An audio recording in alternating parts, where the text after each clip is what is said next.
নমস্কার। পশ্চিমবঙ্গ সমগ্র শিক্ষা মিশন বিদ্যালয় শিক্ষা বিভাগ পশ্চিমবঙ্গ সরকারের উদ্যোগে বাংলার শিক্ষা ক্লাসরুম 2024-এ তোমাদের সবাইকে স্বাগত। আমি সমীর চক্রবর্তী, সহশিক্ষক, রামকৃষ্ণ মিশন বালকাশ্রম উচ্চ মাধ্যমিক বিদ্যালয় রহরা। আজকে আমাদের আলোচনার বিষয়বস্তু নবম শ্রেণীর গণিত। তোমাদের অত্যন্ত গুরুত্বপূর্ণ অধ্যায় গণিতের সপ্তম অধ্যায়, যেটি হচ্ছে বহুপদী সংখ্যামালা, ইংরেজিতে যাকে আমরা বলবো পলিনোমিয়াল। তাহলে চলো আমরা বোর্ডে গিয়ে আলোচনাটা শুরু করি। আজকে আমরা পড়ছি বহুপদী সংখ্যামালা। তাহলে তোমরা দেখো প্রথমে বহুপদী সংখ্যামালা কাকে বলে। দেখো আমি কিছু জিনিস লিখছি প্রথমে। দেখো, ধরো এক্স প্লাস 1/x প্লাস 9, এটা লিখলাম। এটা ধরো তোমার 1 নম্বর দিলাম। দেখে নাও। 2-এ গেলাম। দেখো x⁴ প্লাস 3x³ প্লাস 9 দিলাম। 3 নম্বর দিলাম x প্লাস √x প্লাস 1। দেখো এখানে কি আছে, x আছে। x এর মান আমাদের জানা নেই, তাহলে এটাকে আমরা চলরাশি বলি।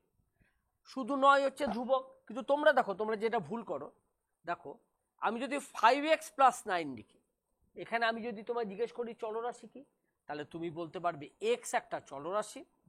দেখো 5x এটাও কিন্তু চলরাশি, ঠিক আছে।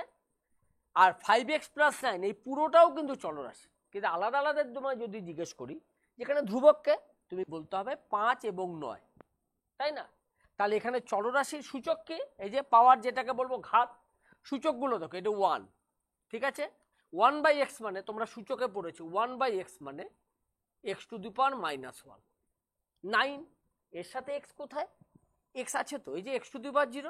কেন, x⁻0 হচ্ছে 1, কিন্তু মনে রাখবে x কিন্তু 0 না, কারণ 0⁻0 হচ্ছে অসঙ্গত, বা আমরা ইংরেজিতে বলতে পারি মিনিংলেস। আচ্ছা, এখানে কি কি আছে দেখে নাও। আমরা একটু এদিকে লিখি। দেখো 4, 3, শুধু সূচকগুলো লিখছি, পাওয়ারগুলো। 9 মানে x⁻0 তো সঙ্গে থাকবেই, 0। এখানে দেখো 1 √x, তোমরা সূচক পড়েছো, হাফ। 1 হচ্ছে x⁻0, তার মানে শুধু আমরা এটাকে তোমার 0 লিখলাম। এবার সূচকগুলো দেখো, এখানে হচ্ছে তোমার 1, তারপরে হচ্ছে -1, তারপরে হচ্ছে 0। দেখে নাও, এইটা হলো এই সূচকগুলো লিখলাম, চলরাশির সূচকগুলো কিন্তু 4, 3, 0। তাহলে এদিকে লিখছি 4, 3, 0, ঠিক আছে।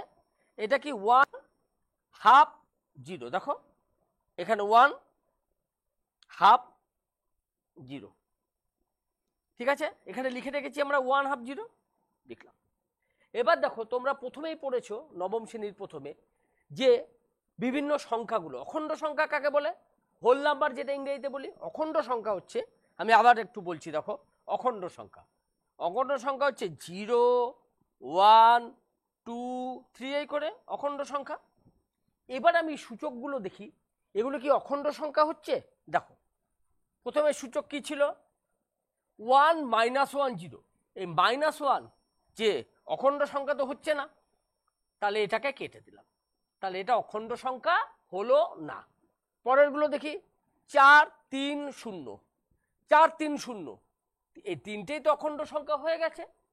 এরপরে কি 1 হাফ 0, দেখো এইটা অখণ্ড সংখ্যা হলো না, ঠিক আছে, এটা অখণ্ড সংখ্যা হলো না। আবার দেখো, আরেকবার দেখালাম, যেগুলো সূচকের গুলো, চলরাশির যে সূচকগুলো আছে সেগুলো অখণ্ড সংখ্যা নয়, সেগুলো বহুপদী সংখ্যামালা নয়। তাহলে বহুপদী সংখ্যামালা সেগুলো, আর এগুলোকে আমরা বলবো বীজগাণিতিক সংখ্যামালা। বীজগাণিতিক সংখ্যামালা ইংরেজিতে একে বলা হবে অ্যালজেব্রিক এক্সপ্রেশন। বীজগাণিতিক সংখ্যামালার চলরাশি সূচকগুলো যদি অখণ্ড সংখ্যা হয়, তাকে আমরা বলবো বহুপদী সংখ্যামালা। তাহলে ব্যাপারটা পরিষ্কার হলো। দেখো, তাহলে এইটা বহুপদী সংখ্যামালা হবে, এইটা হবে না কেন, এই যে হাফ আছে, ঠিক আছে। এবার 5x প্লাস 9 যদি নিই, তাহলে এখানে সূচকগুলো যথাক্রমে 1, এখানে 0 আছে, আর তার আগে 1 আছে, এইটা বহুপদী সংখ্যামালা হবে। তাহলে যেসব বীজগাণিতিক সংখ্যামালার চলরাশির ঘাতগুলো বা সূচকগুলো পাওয়ারও বলি আমরা, সেগুলো অখণ্ড সংখ্যা হয় তাদের আমরা বহুপদী সংখ্যামালা বা পলিনোমিয়াল বলবো। তাহলে এই জায়গাটা আমাদের পরিষ্কার হলো। আর যদি না হয় তাহলে শুধু বীজগাণিতিক সংখ্যামালা, বহুপদী সংখ্যামালা নয়। এবার তো এদের নাম দিতে হবে। যদি বহুপদী সংখ্যামালা হয় তাহলে এদের নাম কোথায়, এদের কি নামে রাখবো আমরা? আমরা একটা বহুপদী সংখ্যামালা লিখি। দেখো এটা একটা বহুপদী সংখ্যামালা, পরিষ্কার বুঝতে পারছো? 4 2, এখানে এক্স আছে, এক্স টু দি পাওয়ার 0 লিখে রাখবে। আচ্ছা, তো x to the power 0, x কিন্তু 0 নয়, এটা বারবার মনে রাখবে। 0 টু দি পাওয়ার 0 হচ্ছে না। 4 2 1, তাহলে এটা বহুপদী সংখ্যামালা। কটা পদ আছে? 3টে পদ আছে, তাহলে ত্রিপদী। চলরাশি কটা আছে? একটাই আছে, এক্স। তাহলে একচল বিশিষ্ট ত্রিপদী সংখ্যামালা, এটা ট্রাইনোমিয়াল। একচল বিশিষ্ট অর্থাৎ সিঙ্গেল ভেরিয়েবল। তাহলে সেটার আমরা নাম দিতে পারি। দেখো কিভাবে নাম দেবো, এফএক্স নাম দিতে পারি, এভাবে আমরা নাম দিই। ঠিক আছে, এফএক্স দিতে পারি, জিএক্স দিতে পারি, এটাকে ক্যাপিটাল জিএক্স দিতে পারি, ক্যাপিটাল এফএক্স দিতে পারি, তোমার মতো নাম দেবে। ঠিক আছে, কিন্তু x to the power x কি করে তুমি দেবে? X to the power x তুমি দিতে পারবে না, যেহেতু এক্স নিজেই চলরাশি। কিন্তু অসুবিধা কি? ধরো আমি একটা এখানে বহুপদী সংখ্যামালা লিখলাম, ঠিক আছে, এখানে তো দ্বিচল বিশিষ্ট, ঠিক আছে, দুটো ভেরিয়েবল আছে, পদ 3টে আছে, তাহলে এফ এক্স কি করে হবে? এখানে তুমি দেখো এফ এক্স লিখলাম না, এখানে চলরাশি তো দুটো আছে, তাহলে আমরা কি করে নাম এফ এক্স দেবো? তখন আমরা এখানে কমা ওয়াই দিয়ে দেবো, ঠিক না? দেখো F X, F X Y, তাহলে আমরা বুঝবো যে এক্স আর ওয়াই এই বহুপদী সংখ্যামালার চলো। ঠিক আছে, এবার যদি 3জন থাকতো, ধরো জেড থাকতো, জেড থাকতেই পারে, জেড কিউব, তাহলে আমরা এটাকে লিখব, দেখে নাও, এফ এক্স ওয়াই জেড। তাহলে পরিষ্কার আমরা বুঝলাম যে এটা একটা বহুপদী সংখ্যামালা, যাকে আমরা এইভাবে নাম দিয়েছি, এবং তার 3টে চলরাশি এক্স ওয়াই এবং যথাক্রমে জেড। ঠিক আছে, এবার বুঝলাম যে কিভাবে নামকরণ করতে হয়। এবার আমরা যে বিশেষ জিনিসটা পড়ব সেটা হচ্ছে মাত্রা। মাত্রা কি? ঠিক আছে, মাত্রাকে আমরা ইংরেজিতে ডিগ্রি বলবো। একটা চলরাশি নিই, x4 x3 3, তাহলে নাম দেবো এফ এক্স, নাম দিই এফ এক্স জি এক্স, তুমি জমার মতো নাম দিয়ে দাও।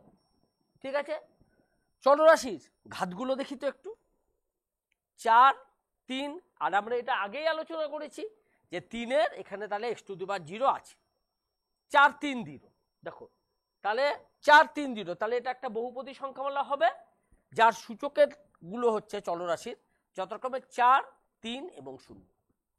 ঠিক আছে, আরেকটা করি, ধরো এখানে এরকম লিখি X cube Y cube plus 3 F X Y. এবার কি করে হবে? এইটার তো 3 পেলাম, এখানে কেউ নেই মানে তুমি যে কোনো একজন দিতে পারো, এক্স টু দি পাওয়ার 0 দাও, তাহলে 0 হলো। মাঝেরটার কি হবে? X cube Y cube. তোমরা দেখো, তোমরা যখন সূচক পড়েছো তখন যদি দেখো মাল্টিপ্লাই বা গুণ অবস্থায় আছে, তখন আমরা সূচক দুটো যোগ করি, এখানেও তাই করবো। দেখো গুণ অবস্থায় আছে, তাহলে 3 এবং 3 যোগ করলে 6। ঠিক আছে, আমরা পড়ছি মাত্রা হলো। এবার দেখো সর্বোচ্চ কোনটা? 4, তাহলে এই বহুপদী সংখ্যামালার মাত্রা 4। পরেরটা 3 এবং 6 3 6, তাহলে এই বহুপদী সংখ্যামালার সর্বোচ্চ হচ্ছে 6, তাহলে এই বহুপদী সংখ্যার মাত্রা হচ্ছে 6। দেখে নাও। আচ্ছা, এইবার তুমি বলো তো 0, এটা তো একটা বহুপদী সংখ্যামালা, তাই না? আমি এফ এক্স যদি লিখি কি অসুবিধা আছে? কিচ্ছু অসুবিধা নেই, আমি এটাকে এফ ওয়াইও লিখতে পারতাম। দেখো, ঠিক আছে, এবার তুমি বলবে এটা তো শুধু ধ্রুবক সংখ্যা, তাহলে এটা বীজগাণিতিক সংখ্যামালা হলো কি করে? এটা বহুপদী সংখ্যামালা হবে কি করে? হবে তো এর সাথে এক্স টু দি পাওয়ার 0 লিখতে পারো, ওয়াই টু দি পাওয়ার 0 লিখতে পারো, পারো তো? তাহলে এই যে এক্স আছে আর 0, তো এটা তো বহুপদী সংখ্যামালা হবে, কারণ 0 একটা কি অখণ্ড সংখ্যা। দেখো 0, তাহলে এটা বহুপদী সংখ্যামালা হয়ে গেল। এর মাত্রা হচ্ছে দেখো 0, কিন্তু শুধু 0 আছে, অনলি 0, এর মাত্রা কি হবে? তাহলে তুমি 0-কে লিখতে পারো 0 into x to the power 5, 0 into x to the power 9, zero into শুধু এক্স, তখন সবকটাই তো জিরো হচ্ছে, তাহলে মাত্রা তো বিভিন্ন হচ্ছে, কখনো 5 হচ্ছে, কখনো 9 হচ্ছে, কখনো 1 হচ্ছে, আবার দেখো কখনো জিরোও তো হয়ে যাচ্ছে। তাহলে কি করে হবে? তাহলে জিরো এই বহুপদী সংখ্যামালার মাত্রা আমরা কিন্তু নির্ণয় করতে পারছি না, তাহলে অসংজ্ঞাত লিখব আনডিফাইন্ড। তাহলে জিরো এই বহুপদী সংখ্যামালার মাত্রা কিন্তু জিরো হচ্ছে। ঠিক আছে, এত অবধি আমরা বুঝলাম, মাত্রাটা বুঝে গেলাম। এমনকি জিরো যে কোনো ধ্রুবক সংখ্যার মাত্রা, যেটা আমরা এটাকে এফ এক্স লিখতে পারি, এফ ওয়াই লিখতে পারি। যদি এক্স লিখি তাহলে X to the power zero লিখব, যদি ওয়াই লিখি তাহলে এটাকে Y to the power zero লিখব। দেখো তাহলে মাত্রা হচ্ছে জিরো, তাই না? তাহলে যে কোনো ধ্রুবক সংখ্যার মাত্রা কিন্তু জিরো। ঠিক আছে, তাহলে শূন্য এই বহুপদী সংখ্যামালা, এটা একটা বহুপদী সংখ্যামালা, এই বহুপদী সংখ্যামালার মাত্রা অসংজ্ঞাত, কারণ কখনো 5 হচ্ছে, কখনো 9 হচ্ছে, তুমি যাই বসাবে পাশে এটা তো জিরোই হবে। ঠিক আছে, তাহলে বহুপদী সংখ্যামালার আমরা মাত্রাগুলো বুঝলাম, ধ্রুবক সংখ্যা বুঝলাম, আর যদি গুণ অবস্থায় থাকে বা দুটো চলরাশি থাকে, তাহলে চলরাশিগুলো যদি গুণ অবস্থায় থাকে তার সূচকগুলো আমরা যোগ করে নেব। এইবার দেখো আরেকটা অংশ, যেগুলো সব করা প্রশ্ন আমাদের পরে কাজে লাগবে, শূন্য নির্ণয়। শূন্য বলতে তো আমরা জিরোই বুঝি, শূন্য জিরোই লিখলাম। ঠিক আছে, এবার আমি ধরো এফ এক্স লিখেছি, এক্স মাইনাস 5। আমি যদি বলি এই বহুপদী সংখ্যামালার শূন্য কত, এ তো অবাক করা কথা। শূন্য, এর আবার শূন্য কি করে হবে? এর অর্থ হচ্ছে এক্স এর মান কত হলে এই বহুপদী সংখ্যামালাটি শূন্যতে আসবে। বুঝেছো? আবার বলি, শূন্য কাকে বলে? এই বহুপদী সংখ্যামালার শূন্য কত, এক্স এর মান কত হলে এই এক্স মাইনাস 5 এর মান শূন্য হবে। একটু করে দেখি আমরা, ধরো এক্স মাইনাস 5 যদি শূন্য হয় তাহলে আমরা বলতে পারি এক্স এর মান 5। ঠিক আছে, এক্স এর মান 5, তাহলে আমরা বলবো এফ এক্স, এই যে এক্স মাইনাস 5 যে বহুপদী সংখ্যামালাটি আমি লিখেছি, এর শূন্য হচ্ছে 5। ঠিক আছে, এর শূন্য হচ্ছে 5, অর্থাৎ এক্স এর জায়গায় কত বসালে এই বহুপদী সংখ্যামালার মান শূন্য হবে। আবার তোমরা একটা জিনিস দেখো, ধরো আমি লিখেছি এফ এক্স সমান x square minus 5x plus 6, এর শূন্য কি হবে?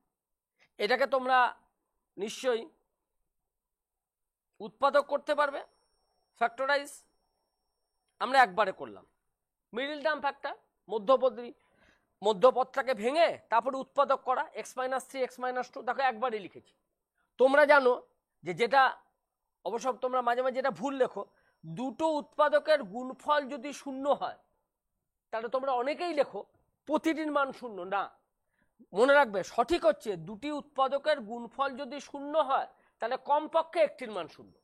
আবার বলি, দুটি উৎপাদকের গুণফল যদি শূন্য হয় তাহলে কমপক্ষে একটির মান শূন্য, কারণ একটির মান শূন্য হতে পারে, এইটার মানও শূন্য হতে পারে, দুটির মানও শূন্য হতে পারে, কমপক্ষে একটির মান শূন্য। তাহলে এক্স মাইনাস 3 যদি শূন্য হয় তাহলে এক্স এর মান 3, আবার এক্স মাইনাস 2 যদি শূন্য হয় তাহলে এক্স এর মান 2। তাহলে তুমি দেখো এই যে বহুপদী সংখ্যামালাটা আমরা লিখেছি, এটির দুটি শূন্য, হয় 3 নয় 2। তাহলে শূন্য বলতে শূন্য নয়, শূন্য বলতে বোঝায় কোনো বহুপদী সংখ্যামালার শূন্য কি, এক্স এর যে মানের জন্য এই বহুপদী সংখ্যামালার মান হবে শূন্য। সেটা একটি হতে পারে, এটি দ্বিঘাত, তাহলে দুটি হলো। ঠিক আছে, তাহলে শূন্য করলাম। কিন্তু আমি যদি বলি জিরো, এটা তুমি এফ এক্স লিখতে পারছি, শূন্য এই বহুপদী সংখ্যামালার শূন্য কত, শূন্য এই বহুপদী সংখ্যামালার শূন্য কত। তাহলে তুমি দেখো, তুমি শূন্যর পাশে ধরো আমি x to the power x লিখলাম, ঠিক আছে, তাহলে এটা তো এফ জিরোই হলো, তাই না? এফ এক্স লিখলাম, এবার জিরো হলো। ঠিক আছে, এবার তুমি এক্স এর জায়গায় 1 বসাও, 2 বসাও, √3 বসাও। এক্স এর মান তো √3 হতে পারে, সূচক হতে পারবে না, এক্স তো নিজে √3 হতে পারে। যাই বসাও, √5 বসাও, ঠিক আছে, 9 বসাও, এক্স এর মধ্যে যাই বসাও, এই পুরোটা তো শূন্যই হবে, তাই না? তাহলে কিন্তু তোমার যে কোনো অখণ্ড সংখ্যাই হয়ে যাচ্ছে। বা আরো যদি বিস্তারে বলতে হয় তাহলে √3 √5 তো বসাতে পারি এক্স এর জায়গায়, সূচক হবে না, এক্স এর নিজের মান তো হতে পারে। তাহলে যে কোনো বাস্তব সংখ্যা তোমরা প্রথম অধ্যায়ে পড়েছো, রিয়েল নাম্বার, মূলদয় এবং অমূলদয়, সেটা আমরা এখানে আর বিস্তারিত আলোচনা করব না। তাহলে শূন্য, তাহলে আমরা পরিষ্কার মনে রাখছি শূন্য এই বহুপদী সংখ্যামালার শূন্য হচ্ছে যে কোনো বাস্তব সংখ্যা। শূন্য এই বহুপদী সংখ্যামালার শূন্য হচ্ছে যে কোনো বাস্তব সংখ্যা, ঠিক আছে? এবার ধরো আমি একটা বহুপদী সংখ্যামালা লিখলাম, এফএক্সই লিখি, তোমরা অবশ্যই যেখানে যে কোনো চলরাশি দিতে পারো 2, এটাও তো একটা বহুপদী সংখ্যামালা। যদি এক্স লিখি তাহলে এক্স এর মান তো এরকম লিখতেই হবে। 2 এই বহুপদী সংখ্যামালার শূন্য কত? তুমি একটা জিনিস দেখো, তুমি এক্স এর জায়গায় যা খুশি বসাও, x⁻0 ইজ অলওয়েজ 1, এক্স তো নিজে 0 হবে না, 0 ছাড়া তুমি যদি √3 বসাও, √3 1, 5 বসাও 5 1, তাহলে এফএক্স এর মান কিন্তু সবসময় 2 থাকছে। এই যে বহুপদী সংখ্যামালা, ঠিক আছে, এইটা কখনোই শূন্যর সাথে সমান হতে পারছে না, ঠিক আছে? তাহলে যদি কোনো ধ্রুবক সংখ্যা থাকে, বহুপদী সংখ্যামালা হবে কিন্তু এর কোনো শূন্য হবে না। বহুপদী সংখ্যামালার শূন্য পাওয়া যাবে না যদি বহুপদী সংখ্যামালাটি কোনো ধ্রুবক সংখ্যা হয়। কিন্তু বহুপদী সংখ্যামালাটা যদি শূন্য হয় নিজে, এটাও একটি বহুপদী সংখ্যামালা, এর শূন্য হচ্ছে যে কোনো বাস্তব সংখ্যা, যেটা আমাদের ভুল হয় বা আমরা বুঝতে হয়তো একটু অসুবিধা হয় আমাদের। শূন্য এই বহুপদী সংখ্যামালার শূন্য হচ্ছে যে কোনো বাস্তব সংখ্যা, ধ্রুবক এই বহুপদী সংখ্যামালার কোনো শূন্য হবে না। বুঝেছো তাহলে? ঠিক আছে, এবার দেখো তোমরা আরেকটা অংশ, এই অবধি তো আমরা বুঝলাম। তাহলে এবারে আমরা একটা বহুপদী সংখ্যামালা নিই, x² - 5 হতে পারে। আমি তোমায় জিজ্ঞেস করলাম f0 মান কত, f0 মান, অর্থাৎ এক্স এর জায়গায় তুমি দেখো 0 বসিয়েছি, তাহলে ডান দিকেও এক্স এর জায়গায় 0ই বসবে। আমি তোমায় লিখলাম 0² - 5, তাহলে তো 0² 0, তার থেকে 5 বিয়োগ করলাম, তাহলে -5ই হলো। তাহলে f0 মান হচ্ছে -5। এগুলো আমাদের অসুবিধা নেই। আমি তোমায় যদি আবার বলতাম f1 এর মান বার করতে, এক্স এর জায়গায় 1 বসাতাম, 1 এর বর্গ হচ্ছে 1, তার থেকে 5 বিয়োগ করলাম, তাহলে -4 হলো। এগুলোতে আমাদের অসুবিধা হবে না। এক্স এর জায়গায় যা বসবে আমরা ডান দিকেও এক্স এর জায়গা বা যে কোনো চলরাশির জায়গায় তাকে বসিয়ে দেবো। এবার তুমি দেখো আমরা একটা অঙ্ক আসছে, দেখো ধরো আমি এইভাবে লিখলাম, এবার এই জায়গাটা দেখো, আমি এটাকে x+5ই লিখলাম। আমি এবার বললাম f0, তাহলে কি হবে? আমি এবার বললাম f0, তাহলে কিভাবে বার করলো? ঠিক আছে, আমি তো শুনেছি এটা এক্স এর জায়গায় 0 বসাতে হয়, তাহলে আমি আগে তো দেখি তো যে এক্স এর জায়গায় 0 বসালে কি হয়। 0 - 2 করলাম, দেখো 0 - 2ই আছে, তাই না? এক্স এর জায়গায় 0 বসিয়েছে কারণ আমাকে তো f0 বার করতে বলেছে। 0 - 2, 0 - 2 তো -2 হয়ে গেল। তাহলে এটা আমি যদি এক্স এর জায়গায় 0 বসাই তাহলে এটা তো f-2 মান বেরিয়ে যাবে, তাই না? 0 + 5 5, আমাকে বার করতে বলা হয়েছে, আমার প্রশ্ন হচ্ছে f0 মান বার করার কথা, কিন্তু এটা তো এক্স এর জায়গায় আমি 0 বসালাম কারণ আমি f0 জানি এক্স এর জায়গায় 0 বসাতে হয়। কিন্তু আমি দেখছি কি আছে, এই নাম কি দেওয়া হয়েছে, এই চলরাশি বা এই যে বহুপদী সংখ্যামালার নাম কি দেওয়া হয়েছে, f(x-2) আছে, কিন্তু fx না। x-2 হলে এক্স এর জায়গায় 0 যদি বসাই তাহলে এটা 0 - 2 -2 হবে, তাহলে আমার তো f-2 এর মান বেরিয়ে যাবে। আমাকে তো বার করতে বলা হয়েছে f0 এর মান, তাহলে তো f-2। তাহলে তখন আমাকে কি করতে হবে তুমি দেখো, আমার তো এই অংশটা 0 চাই, তাই না? দেখো আমার তো f0 বার করতে হবে, তাহলে আমাকে এই অংশটা 0 করতে হবে, এই জায়গাটা বুঝে দেখো x-2, তাহলে আমাকে x-2 অংশটা 0 করতে হবে, তাহলে x এর জায়গায় 2 বসাতে হবে, দেখে নাও। তাহলে f0 বার করতে বলা হয়েছে, f0 বার করব আমি, কিন্তু x এর জায়গায় 0 বসালে হবে না, কারণ এটার নাম, এই যে বহুপদী সংখ্যামালা, এটার নাম হয়েছে কিন্তু f(x-2), অর্থাৎ x এর জায়গায় যদি তুমি 0 বসাও তাহলে এফ জিরো -2 হয়ে যাবে, এফ -2 মান বার করতে হবে, বেরিয়ে যাবে তখন। তখন আমাকে তাহলে এফ জিরো যদি করতে হয় তাহলে এক্স এর জায়গায় তোমাকে 2 বসাতে হবে, অর্থাৎ এর শূন্য বার করতে হবে। আমরা একটু আগে বললাম যে এক্স এর জায়গায় কত বসালে এক্স -2 এর মান 0 হবে। আমি দেখলাম এক্স এর জায়গায় 0 বসালে হবে এটা এফ -2, এক্স এর জায়গায় যদি 2 বসাই তাহলে এটা হবে 2 - 2 0। তাহলে আমাকে দেখতে হবে যে এক্স -2 যে নামটা দেওয়া আছে তার শূন্য কত। এই যে বহুপদী সংখ্যা আমার এক্স -2 এর শূন্য কিন্তু 2, তাহলে আমার এক্স এর জায়গায় বসাতে হবে 2। এই জায়গাটা আমরা বুঝলাম 2 - 2, এখানে এক্স এর জায়গায় 2 বসালাম, ঠিক আছে।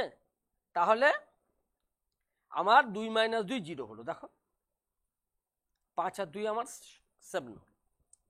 তাহলে এফ জিরো মানে কিন্তু সবসময় এক্স এর জায়গায় 0 নয়, যে নামটা দেওয়া হচ্ছে সেই বহুপদী সংখ্যামালার শূন্য নির্ণয় করতে হবে, সেটা শূন্য হতে পারে 2 বা যে কোনো সংখ্যা হতে পারে, ঠিক আছে। এবার আমরা যাব আমাদের শ্রেণীপাঠে। দেখো ক্লাস 1 পার্ট 1 এর অংশ, নির্দেশ অনুযায়ী সহগ লিখি। সহগ কি একটু বলি। ধরো প্রত্যেক বহুপদী সংখ্যামালার দেখো যে চলরাশি আছে তার সহগ থাকবে, আমরা একটা আলাদা করে লিখে দিচ্ছি। ধরো এফ এক্স লিখলাম, তার মানে চলরাশিটা এক্স, ঠিক আছে। সেটা লিখলাম ধরো x² + 5x + 9, ঠিক আছে। x² + 5x + 9, কেউ নেই 1 আছে, তাহলে x² এর সহগ 1, x এর সহগ 5, এখানে কে আছে x⁴0, তাহলে x⁴0 সহগ হচ্ছে 9, ঠিক আছে। আমি তোমায় যদি বলতাম x³ এর সহগ কত, এখানে x³ এর সহগ কত, তুমি যদি কোনো ধ্রুবক সংখ্যা থাকে তাহলে সেটা x⁴0 সহগ হচ্ছে, কিন্তু আমি যদি বলি x³ এর সহগ কত, দেখো এখানে কোথাও x³ নেই, ঠিক আছে, কিন্তু আমার x³ এর সহগ, তাহলে x³ কোথায় গেল, তাহলে আমরা এটা সহজে এটাকে দেখো 0 × x³ লিখতেই পারি, তাই না। x⁴0 বললে যে কোনো ধ্রুবক সংখ্যা না থাকলে 0, x³ এর সহগ, x³ এখানে ছিল না, তার সহগ হচ্ছে 0। দেখো এত অবধি বুঝলাম আমরা। এবার আমরা নির্দেশ অনুযায়ী এর সহগটা লিখছি। দেখো এক্স এর √12, এই পুরো রুটটা এই অবধি আছে, এক্স এর মাথায় কিন্তু রুট নেই, কারণ এক্স এর মাথায় যদি রুট থাকে তাহলে এক্স এর সূচক হবে 1/2, হাফ, তাহলে তো এটা বহুপদী সংখ্যামালা হবে না। তাহলে প্রথমে আমরা, তুমি এটাকে নাম দিতে পারো, আমরা একটা নাম দিয়ে দিই √12, এটা হচ্ছে 3√12, এক্স বাইরে 5x²। দেখো তাহলে এক্স এর, দেখো এখানে কেউ নেই, x⁴0 কি হয়েছে এক্স এর সহগ কত 3√12, চিহ্নটা দেখবে +3√12, তাহলে এক্স এর সহগ হচ্ছে 3√12, যা আছে লিখলাম, ঠিক আছে। তাহলে এখানে x⁴0 সহগ √12, এক্স এর সহগ 3√12, x² এর সহগ 5। দেখো যদি বলতে x⁴0 কত, দেখো এখানে এই যে x⁴0 সহগ √12, যদি বলতে x³ এর সহগ কত নেই, তাহলে 0 হতো। আমরা পরের প্রশ্নে যাচ্ছি। 7x - 9, ঠিক আছে, তাহলে 7x - 9 লিখলাম, এর নামও দিলাম, ঠিক আছে। তুমি দেখো এক্স এর সহগ 7, ঠিক আছে, এক্স এর আগে আমরা প্রশ্নটার আগে একটু আলোচনা করে নিই। এক্স এর সহগ 7, এখানে কেউ নেই মানে x⁴0 আছে, তাহলে x⁴0 সহগ -9, চিহ্ন সহ বসাবে। x² তো নেই, তাহলে এটাকে আমি 0 × x² লিখতেই পারি, তাহলে x² এর সহগ হচ্ছে 0। দেখে নাও এক্স এর সহগ হচ্ছে 7 + 7, x⁴0 কেউ নেই মানে x⁴0 সহগ -9, x² নেই তাহলে x² এর সঙ্গে 0 আছে, তাহলে x² এর সহগ হচ্ছে 0, ঠিক আছে। ওকে, পরেরটা দেখো 4x², আমি এটাকে নাম দিই fx, বা তুমি তোমার মতো নাম দিতে পারো, এটা লিখি 4x² + 9x - 6, ঠিক আছে। প্রশ্নটা পরে পড়ি, আগে আমি দেখি x² এর সহগ হচ্ছে 4, x² এর সহগ হচ্ছে 4, এক্স এর সহগ হচ্ছে 9, এখানে আগেই বলেছি কে আছে, এক্স টু দি পাওয়ার 0 আছে, এক্স টু দি পাওয়ার 0 হচ্ছে -6। কার চেয়েছে, এক্স টু দি পাওয়ার 0। দেখো তাহলে এক্স টু দি পাওয়ার 0 সহগ হচ্ছে -6, তাহলে অসুবিধা নেই সহগ বার করতে গেলে। তাহলে প্রতিটি চলরাশি যারা থাকবে তাদের সহগগুলো আছে, আর যদি ধ্রুবক সংখ্যা থাকে -6, তাহলে সেটা অবশ্যই যে চলরাশি আছে তার মাথায় হবে 0, এক্স টু দি পাওয়ার 0 সহগ হচ্ছে -6। আর যদি বলতো এখানে এক্স কিউবের সহগ কত, এক্স কিউব তো নেই, তাহলে এক্স কিউবের সহগ হচ্ছে 0 হতো। দেখে নাও, ঠিক আছে, ওকে। পরের প্রশ্নে যাই।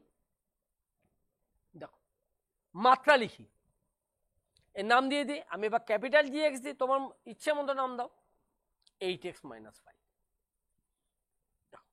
ঠিক আছে, এখানে দুটো চলরাশি আছে, দুটো চলরাশি মানে একটি চলরাশি কিন্তু দু জায়গাতেই আছে। 5-এর সাথে কে আছে, 5-এর সাথে আছে এক্স টু দি পাওয়ার 0।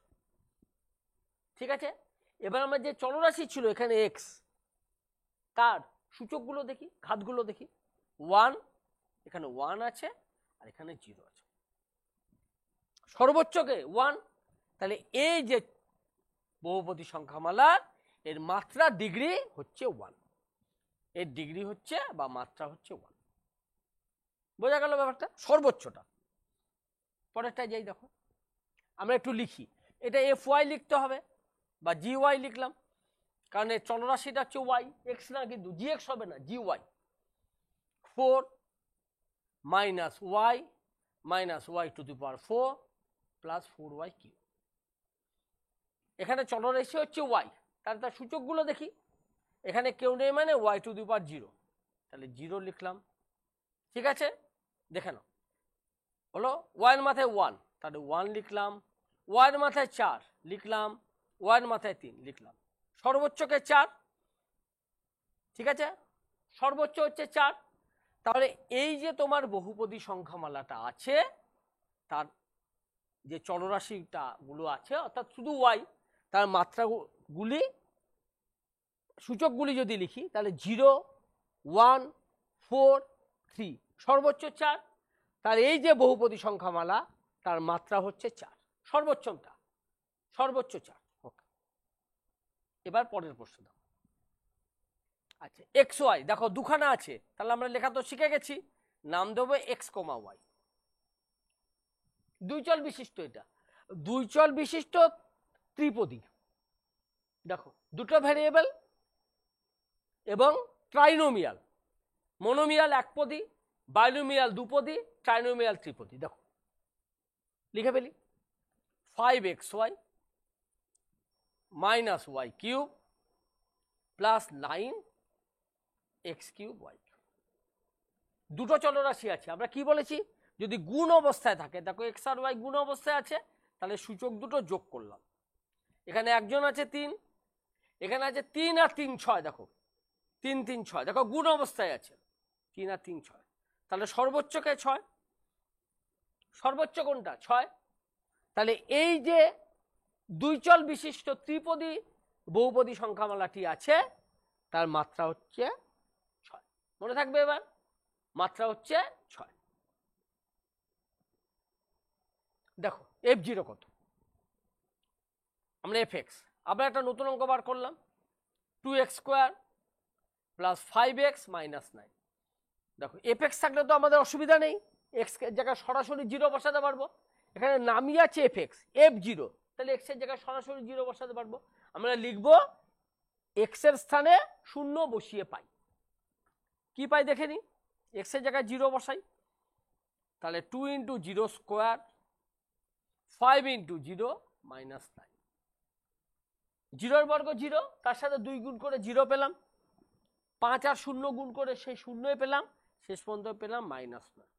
তাহলে f0 এর মান হচ্ছে -9, অসুবিধা হলো না, f0 এর মান হচ্ছে -9। এবার দেখো f of x plus 2 আছে, এবার তো নাম পাল্টে দেওয়া হয়েছে, শুধু x নেই, 3x², তারপরে -x, দুটো চিহ্ন পড়ে গেছে, একটা চিহ্ন নিলাম, প্লাস 5। f of -1 কত, দেখো এটা তো অন্যরকম অঙ্ক হয়ে গেল, f of -1, আমরা আগেই বলেছি যে তোমার নাম কি দেওয়া হয়েছে f of x plus two, এখানে কিন্তু শূন্য নয়, এক্স প্লাস টু কিন্তু এফ জিরো বার করতে বলেনি। এফ জিরো যদি বার করতে বলা হতো তাহলে আমরা এই যে নাম দেওয়া হয়েছে এর শূন্য বার করতাম, কিন্তু এফ অফ মাইনাস ওয়ান বলেছে, তাহলে এই যে অংশটা এক্স প্লাস টু সেটা মাইনাস ওয়ান হয়ে গেছে, তাই না? তাহলে আমরা দেখব যে এক্স প্লাস টু হয়ে গেছে মাইনাস ওয়ান, তাই কি না? দেখো এক্স প্লাস টু হয়ে গেছে মাইনাস ওয়ান, তাহলে এক্স এর মান কত হবে? সহজ সমাধান, প্লাস টুটা ডান দিকে গেলে মাইনাস টু মাইনাস থ্রি। দেখো তাহলে এই এক্স প্লাস টুকে যদি মাইনাস ওয়ান হতে হয় তাহলে এক্স এর মান হতে হবে মাইনাস থ্রি। কেন বুঝেছো? আবার দেখো এক্স প্লাস টু, ঠিক আছে, যদি বলতে এফ জিরো কত তাহলে আমি এক্স প্লাস টু এর জিরো বার করতাম, শূন্য বার করতাম, কিন্তু বলেছে এফ অফ মাইনাস ওয়ান, তার মানে এক্স প্লাস টুটাকে মাইনাস ওয়ান হতে হবে। যদি x plus two minus one হতে হয় তাহলে x plus two minus one হলো, তাহলে এক্স এর মান কত হলো? টুটা ডান দিকে গেল, মাইনাস টু মাইনাস ওয়ান, সমাধান মাইনাস তিন, তাহলে এক্স এর জায়গায় বসাতে হবে মাইনাস তিন। এটা আমরা বুঝলাম যে এক্স এর জায়গায় যদি আমরা মাইনাস তিন বসাই তাহলে এক্স প্লাস টু দাঁড়াবে minus one, F of minus one, যেটা আমাদের প্রশ্ন, অর্থাৎ এটাই আমাদের বার করতে দেওয়া হয়েছে। তাহলে এক্স এর জায়গায় আমরা বসাবো মাইনাস থ্রি। এটা বোঝা গেল যে কিভাবে হলো? ব্যাস, এবার এক্স এর জায়গায় আমরা মাইনাস থ্রি বসাবো, ডান দিকেও বসাবো, এক্স এর জায়গায় মাইনাস থ্রি। এবার আমরা মাইনাস তিনের বর্গ, মাইনাস তিনের বর্গ মাইনাস তিন ইন্টু মাইনাস তিন অর্থাৎ প্লাস নয়, মাইনাস তিনের বর্গ প্লাস নয়, তিন গুণ আছে 27, দুটো মাইনাস প্লাস 5, তাহলে 27 যোগ 3 30 যোগ 5 35। তাহলে f of x plus two দেওয়া আছে 3x square minus x plus 5, বার করতে দিয়েছে এফ অফ মাইনাস ওয়ান। তখন আমরা দেখলাম যে এক্স এর জায়গায় কত বসালে এক্স প্লাস টুটা মাইনাস ওয়ান হবে। আমরা দেখলাম যে এক্স এর জায়গায় মাইনাস থ্রি বসাতে হবে, তখন আমরা এক্স এর জায়গায় মাইনাস থ্রি বসিয়ে ডান দিকেও এক্স এর জায়গায় মাইনাস থ্রি বসিয়ে অঙ্কটা শেষ করি। দাও F of F five minus three x এর শূন্য নির্ণয় করি। আচ্ছা, নাম দেওয়াই আছে তাহলে আমাদের আলাদা করে আর নাম দিতে হবে না। ফাইভ মাইনাস থ্রি এক্স শূন্য নির্ণয় করি। শূন্য কি বলেছিলাম? যে এক্স এর জায়গায় কত হলে আমার এই বহুপদী সংখ্যামালা যেটা ফাইভ মাইনাস থ্রি এক্স তার মান হবে শূন্য। ঠিক আছে, তাহলে আমরা করে ফেলি। তাহলে ফাইভ মাইনাস থ্রি এক্স এর মান হবে শূন্য। সহজ সমাধান এটা। মাইনাস থ্রি এক্স, পাঁচ ডান দিয়ে গেলে মাইনাস পাঁচ। আমরা কিন্তু চিহ্ন কাটবো না, চিহ্ন কিন্তু কাটা যাবে না, আমরা দুদিকে প্লাস করতে পারি। কেন করলাম মূলত এটা? আমরা শূন্য কাটিনি, কিন্তু চিহ্ন কখনো একা কাটা যায় না। ঠিক আছে, এটাকে আমরা দুদিকে মাইনাস ওয়ান দিয়ে গুণ করলাম, এটা মনে রাখবে। কিন্তু প্লাস করলাম, কখনো এইভাবে কেটে দেবেন না, চিহ্ন কাটা যায় না। দুদিকে মাইনাস আছে, আমরা দুদিকে মাইনাস ওয়ান দিয়ে গুণ করে দিলাম। তাহলে এক্স এর জায়গায় হবে 5/3। ঠিক আছে, এক্স এর মান 5/3। শূন্য বলতে কিন্তু জিরো নয়, অর্থাৎ এক্স এর জায়গায় কত বসালে এই বহুপদী সংখ্যামালাটির মান শূন্যতে আসবে। অর্থাৎ এক্স এর জায়গায় যদি আমি 5/3 বসাই, এটা করে দেখি তাহলে আমরা যে আমরা যেটা বার করেছি ওটা সত্যি ঠিক আছে তো। দেখো এই 3 আর 3 আমরা ভাগ হয়ে গেল, কেটে গেল, 5 মাইনাস 5 হলো, তাহলে শূন্য হলো। ঠিক আছে, তাহলে এক্স এর জায়গায় যদি আমি 5/3 বসাই তাহলে এই যে বহুপদী সংখ্যামালাটি আছে তার মান হবে শূন্য। তাহলে 5 মাইনাস থ্রি এক্স এর শূন্য নির্ণয় করি। এর শূন্য হচ্ছে 5/3। এই বহুপদী সংখ্যামালার শূন্য হচ্ছে 5/3। দেখে নিয়েছো? এবার হোমওয়ার্কগুলো একটু দেখে নাও তোমরা। ঠিক আছে, একটি দ্বিচল বিশিষ্ট দুটি চল x y, x z, y z যা খুশি বহুপদী সংখ্যামালা লেখো যার মাত্রা 16, অর্থাৎ সর্বোচ্চ ঘাত হবে 16। ঠিক আছে, কিন্তু চল কিন্তু দুটো চল লাগবে, দুটো ভেরিয়েবল লাগবে, এক্স ওয়াই, এক্স জেড। আমরা একটুখানি উদাহরণ দিয়ে দিই। দেখো দুটো, তুমি দুটো লিখলে, তাহলে আমি x 8 y 8 plus x cube plus y cube plus 3 লিখতে পারি। দেখো দুটো চলরাশি হয়েছে। এখানে কিন্তু পদ সংখ্যা বলে দেয়নি যে 3টে পদ লেখো, 4টে পদ লেখো। আমি 3টে পদ লিখেছি। 3 x টু দি পাওয়ার 0, 3 3 8 আর 8 গুণ অবস্থায় থাকলে 8 আর 8 যোগ করলে কত হবে 16, তাহলে মাত্র হবে 16। এখানে এক্স এর সহগ লিখবো। এক্স এর সহগ তো তুমি সহজেই পারবে, এক্স প্লাস টুর মান দেওয়া আছে f0, এরকম মান আমরা বার করেছি যে এক্স এর জায়গায় কত বসালে এক্স প্লাস টু 0 হবে। 3x স্কোয়ার মাইনাস 12, এটা একটা দ্বিঘাত, দেখো এক্স এর মাথায় 2 আছে, দ্বিঘাত, ঠিক আছে। তাহলে দ্বিঘাত বহুপদী সংখ্যামালা, 2 চল বিশিষ্ট, একটি চল বিশিষ্ট, দুটি পদ, এবং এর শূন্য নির্ণয় করি। এখানে এক্স এর দুটো মান আসবে, তোমরা করবে। এবার দেখো, তাহলে তোমরা যে বইয়ের অঙ্ক আছে প্রথম প্রশ্নমালা এবং দ্বিতীয় প্রশ্নমালা সহজেই করতে পারবে, এবং যে উদাহরণগুলি আছে সেই উদাহরণগুলিও কিন্তু তোমরা ভালো করে একটু দেখবে, তার মধ্যে দেখবে কতগুলো আছে নিজে করো, সেগুলো নিজেরা করে নেবে। তাহলে প্রথম প্রশ্নমালা এবং দ্বিতীয় প্রশ্নমালা আমরা আশা করছি যে তোমরা সহজেই পেরে যাবে। তাহলে আমাদের বহুপদী সংখ্যামালার এই পর্যন্ত যা আমরা পড়লাম এবং তোমরা বুঝতে পারলে, এতে আমাদের প্রথম পর্বটা শেষ হলো।